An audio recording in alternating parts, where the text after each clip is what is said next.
Ребята, всем привет, с вами Максимчик. Я вернулся с очередным видео о Legends Wild Rift, чтобы вы были в курсе последних новостей, касающихся сообщества. Если честно, в последнее время было мало что доступно, но недавно вышло новое видео с интервью о Wild Rift по CCXP, и сегодня мы рассмотрим все, что было сказано в видео. Как вы все, наверное, уже знаете, игра должна выйти в 2020 году. И TFT сообщили, что мобильная версия должна выйти в конце мая. Эта информация на самом деле была опубликована от одного из источников, который ездил на выставку в Бразилию.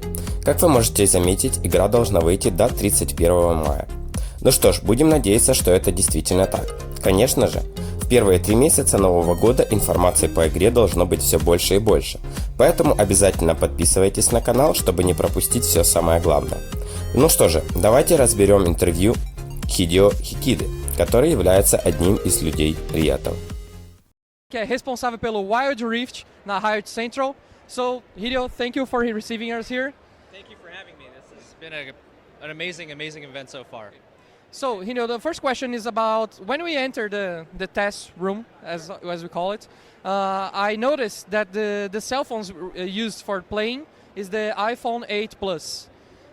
Is that I mean, of course it's planned, because maybe the iPhone had a better experience for the player, but about equipment, how do you expect the Wild Rift to fit in a lot of realities that we have, not only in Brazil, but all around the world? Yeah, that's a great question. So one of the things we're very, very focused on is making sure that a lot of people who have different kinds of mobile phones, from iPhones to Android phones of different models, are able to play the game, because we know that not everyone has the most advanced iPhone model or the most advanced Android or Samsung model. So we're working very, very closely with everyone on the team to make sure that their minimum spec is relatively within the range so that a lot of people can play.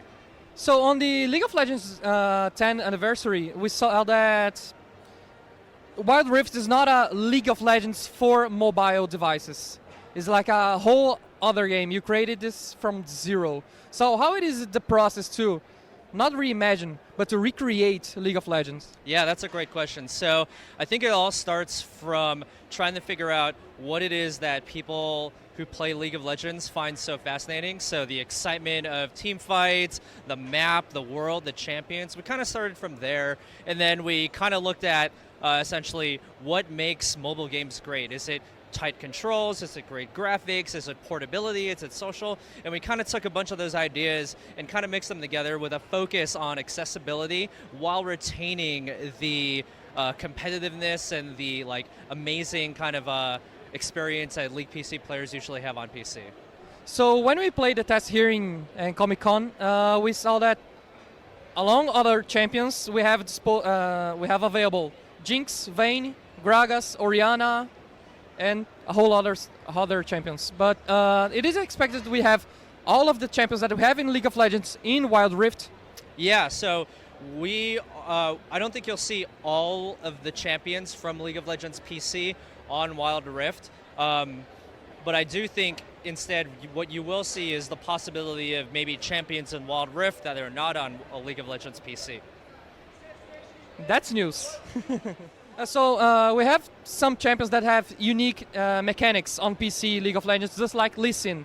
How do you expect to fit the complexity of this kind of champions on Wild Rift? Yeah, that's another great question. So something that you saw in the League of Legends 10-year anniversary video, you saw the Ashe arrow that was curving. We want to introduce more kind of designs and features like that into the game that is very, very, that has the same feeling of what you see in League PC, but a little bit more modified so that in mobile phones it's a little bit more friendlier to play.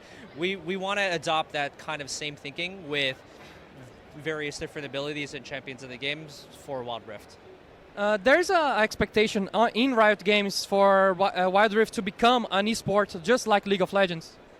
Yeah, I think much like League of Legends in the very beginning, we would love to see the community embrace the game and move it forward in whatever way they can. So if that means that the community in Brazil really wants to band together and have a super competitive scene with tournaments and esports teams and stuff like that, we really want to give it to the players to give them a chance to build that scene out first. And then when it is becoming really big and everyone wants to get on board with it, I think that's time for us as a company and us as Riot for us to kind of take a step back and reevaluate what our stance is on Wild Rift esports. Changing a little bit of the subject, which is your favorite champion, the champion that you are main? Yeah, I've been a Blitzcrank main since Season 2. I played Dota all the time before I played League of Legends, so I played Pudge and similar type of champions like that. So Blitzcrank was the champion that really spoke to me, and I've been playing it ever since. And how was the feedback of the public? Because on the League of Legends 10-year anniversary, we had like a closed, only for the guests, a chance for them to play the Wild Rift. And here in Comic-Con, the public can play. So how is the feedback of the public so far? The feedback has been amazing. Brazilian players have been one of the most energetic players that I've ever seen, ever, to be honest. When we've had a variety of playtests over here, you see Brazilian players shouting and screaming and, you know, talking to each other when everyone gets a kill. So it's honestly one of the most exciting things that we've seen in a really long time. So there's an expectation for when the public can wait for an open beta or closed beta for Wild Rift? Yeah, so the team is really working hard throughout last year, and we're moving into a lot more production work into next year. Our hope is that, you know, like we said in the League of Legends 10-year anniversary, that you'll get to play this sometime in around 2020. 2020. 2020, hein, pessoal? Well, one thing that I heard when I entered the room for testing Wild Rift is that any feedback is welcome, because Wild Rift, it is another game, but Riot still wants the player to feel that Wild Rift, it is still League of Legends. So, but the device is completely different. Like the PC from mobile is like a whole another world. So how it is to adapt things from the PC to the mobile device, but still maintain the League of Legends essence? Yeah, that's been one of the most crucial things that the team is working on, because we really want to feel, want the game to feel like League, right? And so a lot of our designers, all of our engineers are all huge League players, and they make sure that whenever they design a feature, whenever they design a champion or any kinds of controls, that they stay faithful to a lot of the things that we see on League PC. We're also very connected and work together with the League of Legends PC team all the time to make sure that, you know, we're doing right by them and we're doing justice to a lot of the things that they've created before. So hopefully, you know, when the game comes out and you see different iterations of it, players and fans of League of Legends will hopefully, you know, understand and feel like, you know, this is really an authentic League experience.